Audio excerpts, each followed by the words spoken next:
ଗଞ୍ଜାମ ଜିଲ୍ଲା ହିଞ୍ଜିଳି ଅଞ୍ଚଳରେ ଘଟିଥିବା ଜଣେ ଗର୍ଭବତୀ ମହିଳାଙ୍କ ନିର୍ମମ ହତ୍ୟା ଘଟଣାକୁ ନେଇ ରାଜନୈତିକ ମହଲରେ ଚର୍ଚ୍ଚା ତୀବ୍ର ହୋଇଛି।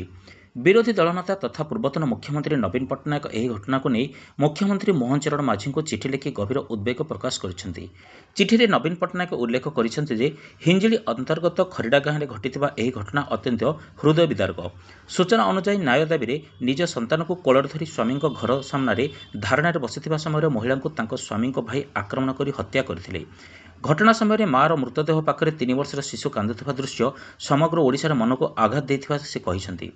ବିରୋଧୀ ଦଳ ନେତା ଚିଠିରେ ମୁଖ୍ୟମନ୍ତ୍ରୀଙ୍କୁ ତୁରନ୍ତ ହସ୍ତକ୍ଷେପ କରି ଅଭିଯୁକ୍ତମାନଙ୍କୁ ଗିରଫ କରିବାକୁ ଓ କଠୋର ଆଇନ ଅନୁଯାୟୀ କାର୍ଯ୍ୟାନୁଷ୍ଠାନ ନେବାକୁ ଅନୁରୋଧ କରିଛନ୍ତି।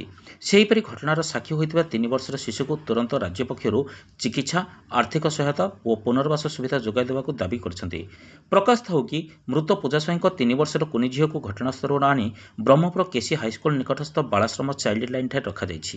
ଗଞ୍ଜାମ ଜିଲ୍ଲା ବିଜୁ ଜନତା ଦଳର ଏକ ପ୍ରତିନିଧି ଦଳ ଜରିଆରେ ଅନୁକମ୍ପାମୂଳକ 1 ଲକ୍ଷ ଟଙ୍କା ପୂଜା ସ୍ୱାଇଁଙ୍କ ଝିଅ ନାମରେ ବ୍ୟାଙ୍କରେ ଡିପୋଜିଟ୍ କରାଯାଇଥିଲେ।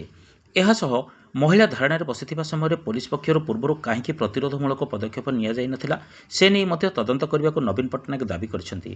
ଏହିପରି ଘଟଣାର ପୁନରାବୃତ୍ତି ରୋକିବା ପାଇଁ କଡ଼ା ପଦକ୍ଷେପ ନେବାକୁ ସେ ଚିଠିରେ ଉଲ୍ଲେଖ କରିଛନ୍ତି। ଅନ୍ୟପଟେ ସେହିଦିନ ହିଁ ଆସିକା ସାଂସଦ ନିଜ ଅଞ୍ଚଳରେ ଥାଇ ସୁଦ୍ଧା ଘଟଣାସ୍ଥଳରେ ପହଞ୍ଚି ନଥିଲେ। ହତ୍ୟା କରାଯାଇଥିବା ମହିଳା ଓ ତାଙ୍କର କୁନି ଝିଅକୁ ସମବେଦନା ଜଣାଇବା ପାଇଁ ଭୁଲିଗଲେ ବୋଲି ଅଭିଯୋଗ କରିଛନ୍ତି ବିଜେଡି ନେତ୍ରୀ ରଞ୍ଜିତା ସାହୁ।